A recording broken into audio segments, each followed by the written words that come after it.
বিসমিল্লাহির রহমানির রহিম। আসসালামু আলাইকুম ওয়া রাহমাতুল্লাহি ওয়া বারাকাতুহু। প্রিয় ভাই বন্ধু ফলোয়ার্স যারা আমাকে প্রতিদিনই ফলো করে থাকেন, আপনাদেরকে আন্তরিক শুভেচ্ছা এবং সালাম। আসসালামু আলাইকুম। তো আমার কথা অনুযায়ী আমি আপনাদেরকে বলছিলাম যে প্রতিদিন কমপক্ষে 2টা হাদিস আমি আপনাদেরকে শোনাবো। তো সেই কথা অনুযায়ী আমি আজকে হাজির হয়েছি। আজকে 19 তারিখ, 19শে মে 2024। তো আমি এখন যে হাদিসগুলো আপনাদের শোনাবো, 2টা হাদিস। এর মধ্যে পবিত্র কোরআন থেকে আল্লাহরও কিছু বাণী রাখা দরকার। আল্লাহর বাণীটাই হলো বড়। আল্লাহ কি বলছেন সেটা আমাদেরকে আগে শুনতে হবে, এবং আল্লাহর কথা হলো সবচেয়ে সত্য। তারপরে রাসূল সাল্লাল্লাহু আলাইহি ওয়াসাল্লামের কথা শুনবো। রাসূল সাল্লাল্লাহু আলাইহি ওয়াসাল্লাম তো আর আল্লাহরই কথাগুলো ব্যাখ্যা করে বলছেন, এবং কিছু উপদেশ আমাদেরকে উনি দিয়েছেন। আল্লাহ তাআলা ওনাকে এক্সট্রা হিকমা দিয়েছেন। সেই হিকমার কারণে, জ্ঞানের কারণে, জ্ঞানের মাধ্যমে উনি আমাদেরকে কিছু উপদেশ দেন, কিছু কথা বলেন। সেটাও আমাদের অত্যন্ত গুরুত্বপূর্ণ শোনা। তো অতএব আমি পবিত্র কোরআন থেকে আপনাদেরকে কয়েকটা আয়াত শোনাচ্ছি। বিসমিল্লাহির রহমানির রহিম। এটা হলো সূরা আল বাকারা, সূরা আল বাকারা, আয়াত নাম্বার হলো 54। এইখানে আল্লাহ বলছেন, তোমরা আমাকে স্মরণ করো, আমিও তোমাদেরকে স্মরণ করব। তোমরা আমাকে স্মরণ করো, আমিও তোমাদেরকে স্মরণ করব। সূরা আল মুমিন আয়াত নাম্বার হলো 60। এইখানে আল্লাহ বলছেন যে তোমরা আমাকে ডাকো, আমি সাড়া দেব। যারা আমার ইবাদতে অহংকার করে তারা সত্তরই জাহান্নামে দাখিল হবে, লাঞ্ছিত হয়ে। তো আমরা আল্লাহ তাআলার কথার চাইতে সত্য কথা তো আর কারো নাই। আমরা আল্লাহ তাআলার কথাগুলো শুনবো এবং সেই অনুযায়ী আমল করতে চেষ্টা করব এবং গুরুত্ব দেবো ইনশাআল্লাহ। এই সূরা মুলক আয়াত নাম্বার হলো 29। সূরা মুলক আয়াত নাম্বার 29। এখানে আল্লাহ বলছেন, বলুন তিনি পরম করুণাময়, আমরা তাতে বিশ্বাস রাখি এবং তারই উপর ভরসা করি। তার উপর বিশ্বাস রাখি এবং তারই উপর ভরসা করি।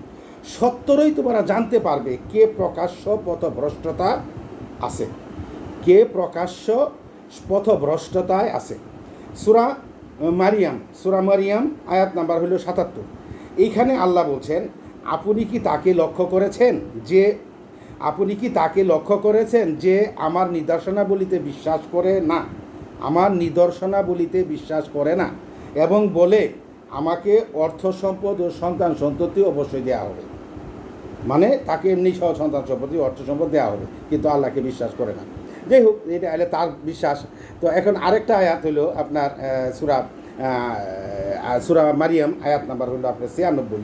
এইখানে আল্লাহ বলছেন, যারা বিশ্বাস স্থাপন করে এবং সৎকর্ম সম্পন্ন করে তাদেরকে দয়াময় আল্লাহ ভালোবাসা দেবেন। তার মানে কি, যে যারা বিশ্বাস স্থাপন করে এবং সৎকর্ম সম্পাদন করে তাদেরকে দয়াময় আল্লাহ ভালোবাসা দেবেন। তা আল্লাহর ভালোবাসা দেওয়া মানে কি, এটা তো আমরা জানি। আরেকটা আয়াত সূরা নিসা আয়াত নাম্বার হলো 87।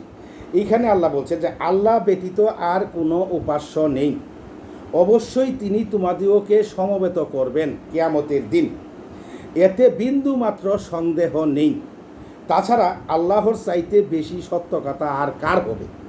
দেখেন, আল্লাহ নিজেই বলছেন যে আল্লাহর চাইতে বেশি সত্য কথা আর কার হবে, যে উনি আমাদেরকে বলছে যে আল্লাহ ব্যতীত কোনো উপাস্য নেই, অবশ্যই তিনি তোমাদেরকে সমবেত করবেন কিয়ামতের দিন, এতে বিন্দু মাত্র সন্দেহ নেই। তাছাড়া আল্লাহর চাইতে বেশি সত্য কথা কার কথা সত্য? আল্লাহর চাইতে কে বেশি সত্য কথা আর কার হবে? তো যাই হোক, এখন আমি হাদিসগুলো আপনাদেরকে বলে দিয়েছি। সে হাদিস হলো, এগুলা প্রত্যেকটা হাদিস আসছে বুখারী গ্রন্থ থেকে, আমাদের ইসলামিক ফাউন্ডেশন প্রকাশ করছেন। এই হাদিসটা আসছে মুসলিম গ্রন্থ থেকে, এটা আমাদের ইসলামিক ফাউন্ডেশন প্রকাশ করছেন। ইসলামিক ফাউন্ডেশনের হাদিস নাম্বার হলো 6886। আচ্ছা, তো এইখানে বলছেন এইখানে ইব্রাহিম ইবনু মুনজির রাদিয়াল্লাহ রহমতুল্লাহ আলাইহি থেকে সূত্র থেকে আসছে। জাবির ইবনে আবদুল্লাহ সালামি রাদিয়াল্লাহু আনহু বলেন, জাবির ইবনে আবদুল্লাহ সালামি রাদিয়াল্লাহু আনহু থেকে বর্ণিত, তিনি বলেন, রাসূল সাল্লাল্লাহু আলাইহি ওয়াসাল্লাম তার সাহাবাগণকে সকল কাজে এভাবে ইস্তিখারা শিক্ষা দিতেন যেভাবে তিনি তাদের কোরআনের শিক্ষা দিতেন। মানে রাসূল সাল্লাল্লাহু আলাইহি ওয়াসাল্লাম তার সাহাবাদেরকে এমনভাবে সকল কাজের ইস্তিখারা শিক্ষা দিতেন, কেমন, যেভাবে তিনি তাদেরকে কোরআন শিক্ষা দিতেন। তিনি বলেন, তোমাদের কেউ যখন কোনো কাজ করার ইচ্ছা করে তখন সে যেন 2 রাকাত নফল সালাত আদায় করে নেয়। তোমাদের কেহ যদি কোনো কাজ করার ইচ্ছা করে তখন যেন সে 2 রাকাত নফল সালাত আদায় করে নেয়। অতঃপর বলে দোয়া করে যে হে আল্লাহ, আমি আপনার ওই এলমের সাহায্যে মঙ্গল তলব করছি, আর আপনার ওই কুদরতের সাহায্যে আমি শক্তি অন্বেষণ করছি, আর আপনার ওই অনুগ্রহ প্রার্থনা করছি। কেননা আপনি শক্তি রাখেন, আমি কোনো শক্তি রাখি না। আপনি সব কিছু জানেন, আমি কিছু জানি না। গায়েবী বিষয়াদি বিশেষজ্ঞ একমাত্র আপনি জানেন।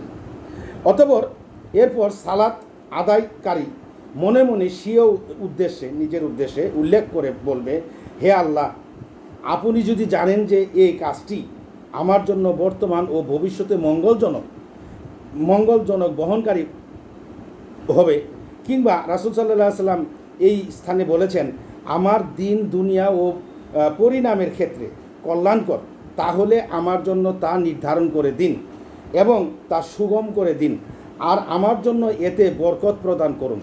হে আল্লাহ, আর যদি আপনি জানেন যে এটি আমার দিন দুনিয়া পরিণামের ক্ষেত্রে অথবা আমার তাৎক্ষণিক ও আপেক্ষিক ব্যাপারে অমঙ্গলজনক, তবে তা থেকে আমাকে বিরত রাখুন, আর নির্ধারণ করুন আমার জন্য যা হয় কল্যাণকর, এবং সেটিতেই আমাকে সন্তুষ্ট রাখুন। এই হাদিসটা আমি বলে দিচ্ছি যে এটি তিরমিজি গ্রন্থ থেকে আসছে। তো এখানে আল্লাহ বলছেন কি, এটা আমি বাংলা পড়লাম, আপনারা তো বুঝেনি। যে ঘটনা হলো যে আমরা যখন কোনো কাজের জন্য নিয়ত করবো বা কাজ করতে যাব, আমরা অবশ্যই 2 রাকাত নফল নামাজ পড়বো। 2 রাকাত নফল নামাজ পড়ে আল্লাহর কাছে আমরা প্রার্থনা করব। আমরা প্রার্থনা করব এইভাবে যে আমি যে কাজ করতে যাচ্ছি, এ আল্লাহ, যদি এই কাজে আমার দিন এবং দুনিয়ার মঙ্গল থাকে তাহলে আপনি আমাকে সেই কাজটা সফল করায় দেন, আর যদি দিন আর দুনিয়ার মঙ্গল না থাকে তাহলে এখান থেকে আমাকে বিরত রাখেন, আর এর মধ্যে আমাকে সন্তুষ্ট রাখেন যাতে আমি সন্তুষ্ট থাকি। তো এই কথাটাই। আরেকটা হাদিস আসছে, সেটা হলো এই হাদিসটাও মুহাম্মদ ইবনু বাশশার রহমতুল্লাহের সূত্রে আসছে। আমি এই হাদিসের যদি আবার একটু পেঁচাল পাতে যাই তাহলে লম্বা হবে। যাই হোক, এই হাদিসটাও তিরমিজি থেকে আসছে। এটা হলো 6869। এটা মুয়াজ ইবনে জাবাল রাদিয়াল্লাহু আনহু বর্ণনা করেন। মুয়াজ ইবনে জাবাল রাদিয়াল্লাহু আনহু থেকে বর্ণিত। তিনি বলেন যে নবী সাল্লাল্লাহু আলাইহি ওয়াসাল্লাম বলেছেন, হে মুয়াজ, তোমার কি জানা আছে? হে মুয়াজ, তোমার কি জানা আছে বান্দার উপর আল্লাহর হক কী? মানে বান্দার উপর আল্লাহর হক কী? তিনি বললেন, আল্লাহ ও তার রাসূলই ভালো জানেন। নবী সাল্লাল্লাহু আলাইহি সাল্লাম বললেন, বান্দা আল্লাহর সাথে কাউকে শরীক না বানিয়ে একমাত্র তারই ইবাদত করবে। তাহলে বান্দার হক কী? যে বান্দা তার সাথে, আল্লাহর সাথে কাউকে শরীক না করে একমাত্র তারই ইবাদত করবে, আল্লাহর ইবাদত করবে। নবী সাল্লাল্লাহু আলাইহি সাল্লাম পুনরায় তাকে জিজ্ঞাসা করলেন, আল্লাহর উপর বান্দার হক কী তুমি জানো? তিনি বললেন, আল্লাহ ও তার রাসূলই ভালো জানে। মানে প্রথমে বললেন যে আল্লাহর উপর বান্দার হক কী, বান্দার উপর আল্লাহর হক কী। তো ওইখানে রাসূল সাল্লাল্লাহু আলাইহি সাল্লাম বললেন যে বান্দার উপর আল্লাহর হক হইল যে বান্দা কাউকে শরীক না করে এক আল্লাহর ইবাদত করবে। এটা হলো আল্লাহর হক বান্দার প্রতি। এখন তিনি আবার প্রশ্ন করলেন যে তুমি কি জানো যে আল্লাহর প্রতি বান্দার হক কী? তখন উনি বললেন যে আল্লাহ এবং আল্লাহ রাসূলই ভালো জানেন। তিনি বললেন, তা হচ্ছে বান্দাকে শাস্তি প্রদান না করা। মানে বান্দাকে শাস্তি প্রদান না করা।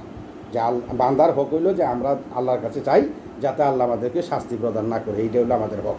আর আল্লাহর হক হইল আমরা যাতে কাউকে শিরিক না করে আল্লাহর ইবাদত করি। এই 2টা হাদিস আমি আপনাদেরকে শোনাইলাম।